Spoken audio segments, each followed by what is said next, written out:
మహాగణాధిపతయే నమః. ఓం గురుభ్యో నమః. ఓం శ్రీమాత్రే నమః. అరుణాం కరుణాతరంగితాక్షీం ధృతపాశాంకుశపుష్పబాణచాపాం అనిమాదిభిరావృతాం మయూకైః అహమిత్యేవ విభావయే భవానీం. శ్రీమాత్రే నమః. ప్రేక్షకులకి ఆ లలితాంబిక అమ్మవారి యొక్క అనుగ్రహం పరిపూర్ణంగా కలగాలని మనస్ఫూర్తిగా కోరుకుంటూ మనం ఈరోజు చెప్పుకోబోయే టాపిక్ ఏంటంటే, శుక్రుడు తన ఓన్ హౌస్ న్యాచురల్ సెకండ్ హౌస్లోకి మారుతున్నాడు. అంటే వృషభ రాశిలోకి శుక్రుడు వెళ్తున్నాడు. ఈ శుక్రుడు వృషభంలోకి వెళ్ళడం వల్ల ద్వాదశ లగ్నాల వారికి, ఎందుకంటే శుక్రుడు అక్కడికి వెళ్తున్నాడు అంటే మిగతా గ్రహాల యొక్క కాంబినేషన్లో రిజల్ట్ ఇస్తుంది. మిగతా గ్రహాలు ఎక్కడ ఉన్నాయి మనకి? ఈ జూన్ 28వ తేదీ నుంచి ఆల్మోస్ట్ ఒక 1 మంత్ ఉంటాడు అక్కడ శుక్రుడు. ఎక్కడ ఉంటాయి అంటే క్లియర్లీ వృషభం, మిథునంలో రవి, గురు అండ్ కర్కాటకంలోకి బుధుడు రావడము. అదేవిధంగా చూసుకున్నట్లయితే మీకు ఇక్కడ అంటే ఇప్పుడు ప్రజెంట్ దీంతో కలిసి ఉన్నాడు, మిథునంలోనే ఉన్నాడు బుధుడు, కానీ కర్కాటకంలోకి వెళ్తాడు. దాని తర్వాత కుజుడు, కేతువు సింహంలోని, కుంభంలో రాహు, మీనంలో శని ఉన్నాడు.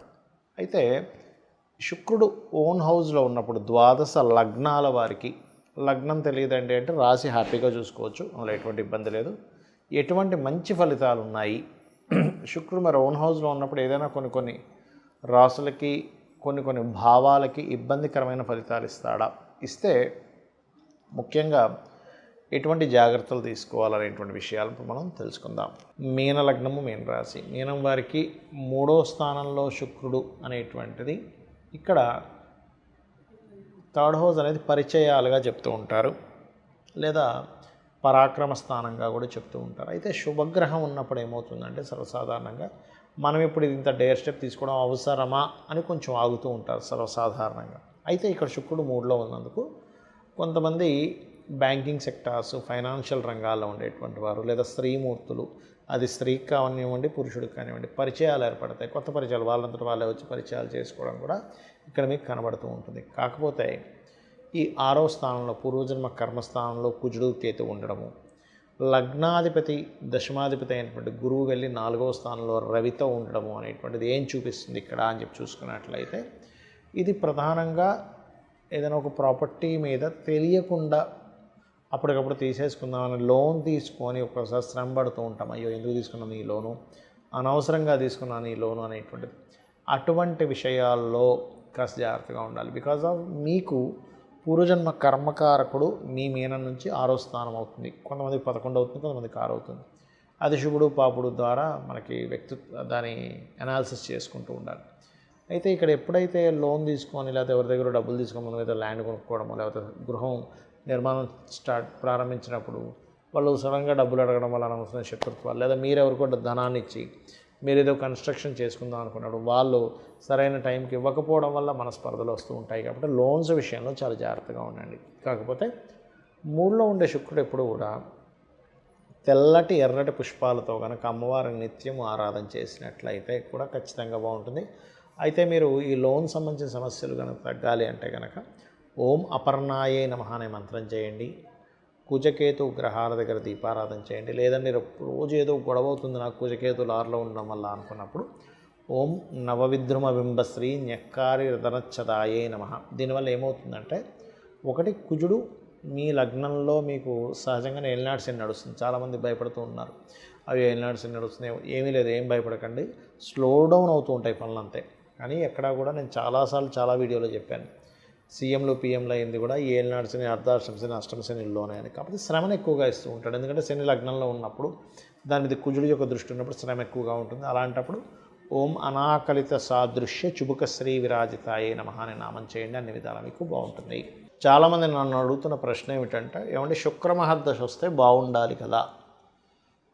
నేను మీకు ఇప్పుడు యూట్యూబ్లో కొన్ని స్టూడెంట్స్ కోసం కొన్ని కేస్ స్టడీస్ పెడుతూ ఉన్నా.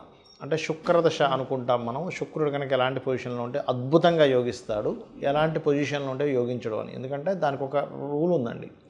ప్రతి గ్రహానికి ఒక ప్లానెట్ గనక ఒక లగ్నం నుంచి పలానా స్థానంలో ఉంటేనే ఆ యోగం అనేటువంటిది అద్భుతంగా ఉంటుంది. ఆ స్థానంలో లేనప్పుడు అది నీచభంగ రాజయోగాలు కూడా ఒక్కోసారి ఇబ్బంది పడతాయని చెప్తూ వస్తున్నా. అందుకని మీరు అర్థం చేసుకోవాల్సింది ఏంటంటే, శుక్రుడు అనగానే అద్భుతం, గురువు అనగానే అద్భుతం, లేకపోతే శని అనగానే నీచం అని అనుకోకండి. అది ఎలా ఇస్తుంది? ఎందుకంటే మీరు అర్థం చేసుకోవాల్సింది ధనం ఒకే రూపంలో రావట్లేదు ఈ ప్రపంచం మొత్తం కూడా. ఒకరు చెత్త నమ్ముకొని కూడా బిజినెస్ చేస్తే, ఇంకో వ్యక్తి బంగారం అమ్మితే డబ్బులు వస్తున్నాయి, ఇంకో వ్యక్తికి నీరు అమ్మితే డబ్బులు వస్తున్నాయి, ఇంకో వ్యక్తికి ఆక్సిజన్ అమ్మితే డబ్బులు వస్తున్నాయి, ఇంకో వ్యక్తి పెట్రోల్ అమ్మితే డబ్బులు వస్తున్నాయి, ఇంకో వ్యక్తి సర్వీసెస్ చేస్తే ధనం వస్తుంది. అంటే ఏంటి? అన్నీ కారకత్వాలే. ఈ నూనె, ఐరన్ ఇదంతా శని.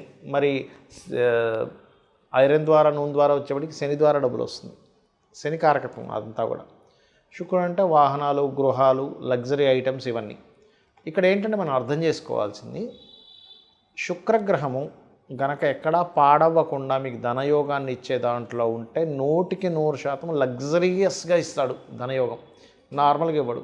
ఇప్పుడు చూడండి, ధనం వస్తే దాన్ని అనుభవించే యోగం కూడా ఉంటుంది. చూడండి, కొంతమంది డబ్బులు వస్తాయి కొంతమందికి, కానీ ఏమీ అసలు ఇల్లు పెద్దగా చూడడానికి అంత గొప్పగా ఉండదు, పెద్దగా ఏమీ లగ్జరీ వస్త్రాలు కొనుక్కోరు, లగ్జరీగా హోటల్స్కి వెళ్ళి పెద్ద పెద్ద ఎంజాయ్ చేయడం ఏమీ ఉండదు. అసలు చాలా నార్మల్ లైఫ్ అనుభవిస్తుంటారు. ఎందుకు అంటే అక్కడ ఇచ్చేది శుక్రుడు కాదు. అదే ఇచ్చేది శుక్రుడు అనుకోండి, అప్పుడు అలా ఉంటుంది. అంటే శుక్రగ్రహం గనక బాగుంది, లగ్జరియస్ లైఫ్. అయితే ఇది ఎంతవరకు కరెక్ట్?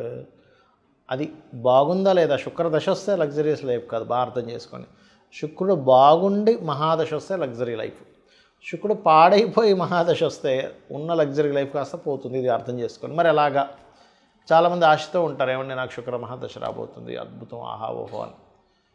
కొన్ని లగ్నాలకు మాత్రమే శుక్రుడు మంచివాడు. ఇప్పుడు ధనుర్లగ్నం ఉంది, 6లో ఉన్నాడు శుక్రుడు. లేదా ఏ లగ్నం నుంచి అయినా 6లో కానీ 11లో కానీ శుక్రుడు ఉంటే మొట్టమొదటిగా మీరు చేయవలసింది ఏమిటంటే, 6లో ఉంటే స్త్రీ శాపం అంటారు దాన్ని. అంటే పురుషుడికి కూడా స్త్రీ శాపం ఎలాగో స్త్రీలకు కూడా స్త్రీ శాపం. అంటే ఏంటి? ఆడపడుచు రూపంలోనో, అత్తగారి రూపంలోనో, ఇంకో స్త్రీ మూలంగానో ఏదో రూపంలో వాళ్ళకు వచ్చి ఇబ్బంది పెడుతూ ఉంటారు.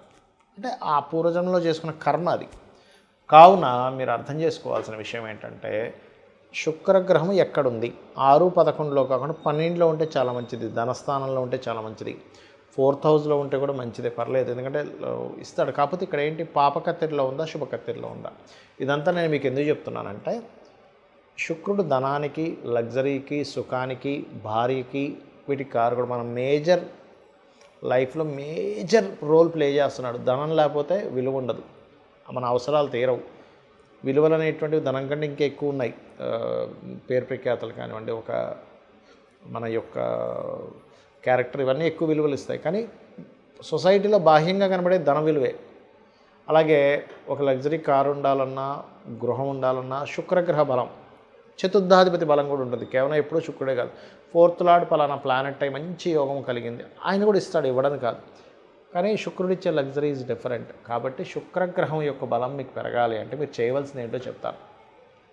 గోవులకి శుక్రవారం నాడు చక్కగా మీరు చపాతీలు, ఒక 3 చపాతీలు తీసుకొని దాన్ని నూనె వేయకుండా కాల్చి దాని మీద తేనె పుష్టించిన ముక్కలుగా గోవులకు పెడుతూ శ్రీమాత్రే నమః అనే మంత్రం చేస్తూ ఉండండి. లేదా ఓం సంపత్కరీ సమారూఢ సింధుర వ్రజ సేవితాయే నమః, లేదా ఓం ధర్మాధ్యక్ష ధనాధ్యక్ష ధనధాన్య వివర్ధినే నమః. ఇది చేయండి. చాలామంది తెలియక ఏకాదశంలో శుక్రుడు మంచిది అనుకుంటాడు. కాదు. ఏకాదశ శుక్రుడు ఉన్నటువంటి జాతకులకి మ్యారిటల్ లైఫ్ డిస్టర్బెన్సెస్ కానీ, అనుభవించాల్సిన సుఖాలు కానీ దూరమైనటువంటి జాతకాలు కొన్ని వేల జాతకాలు నేను చూపిస్తాను. కొన్ని వేలు, ఏదో 100 లేదో 10లో కాదు, వేలల్లో చూపిస్తాను. రీసెర్చ్ చేస్తే లక్షల్లో కూడా దొరుకుతాయి మనకి చెప్పాలంటే. ఎందుకంటే ఎక్కడా కూడా శుక్రుడు సుఖానికి కారకుడు కాబట్టి 12లోనే యోగిస్తాడు. మీరు చూసుకోండి, ఎనీ లగ్న 12th హౌస్ వీనస్ పాడవకుండా ఉన్నాడంటే ఆయనే మంచి లగ్జరీ, మంచి సుఖాన్ని ఇస్తాడు. సుఖకారకుడు, ఏ కారకుడు ఎక్కడ ఉంటే ఏమి ఇస్తాడు? 12th హౌస్కి నెగేటింగ్లో ఉంటే ఇవ్వడు. ఇది బాగా అర్థం చేసుకోండి. ఇది చాలా చాలా చాలా ఇంపార్టెంట్ అయినటువంటి విషయం గుర్తుపెట్టుకోండి. శుక్రుడి విషయంలో, అందరి విషయాల్లో కాదు. మిగతా గ్రహాలు ఏవైనా సరే 12లో యోగించమంటారు, కానీ ఇక్కడ మనం దేశకాలమాన పరిస్థితులను అర్థం చేసుకుంటూ వెళ్ళాలి. 12లో ఉండే గ్రహాలు ఒకప్పుడు అంటే అయ్యో మనిషి దేశదిమ్మరి అయిపోతాడు, ఎందుకు పనికి రాకుండా పోతాడు. ఇప్పుడు ఏంటి? ఒక మనిషి ఆ దేశంలోనే కాకుండా ప్రపంచ దేశాలు మొత్తం తిరిగి వస్తున్నాడు కాబట్టి విదేశీ యోగాలు ఉంటాయి. ఆ 12లో ఉండే గ్రహాలకే ధనయోగం పడితే విదేశాల్లోనే ధనయోగం ఉంటుంది. ఇది మనం అర్థం చేసుకోవాలి. ఇక శుక్రుడి యొక్క స్థితిగతులు బాగోపోయినా మీకు మంచి చక్కటి ఫలితాలు రావంటే అమ్మవారి ఆరాధన మించింది మరొకటి లేదు. మరియు శుక్రగ్రహం దగ్గర దీపారాధనతో పాటు శుక్రుడు ఏ గ్రహాల ద్వారా అయితే కంబస్ట్ అయ్యాడా, అంటే అస్తంగత్వ దోషం రవి ద్వారా అవుతుంది, లేదా కేతువు ద్వారా అవుతుంది, ఒక్కోసారి కేతుతో శుక్రుడు కలిసి ఉన్నా కూడా ధనహీనత యోగాలు, లేకపోతే అమ్మవారి భక్తులైతే అది మళ్ళీ తగ్గుతుంది.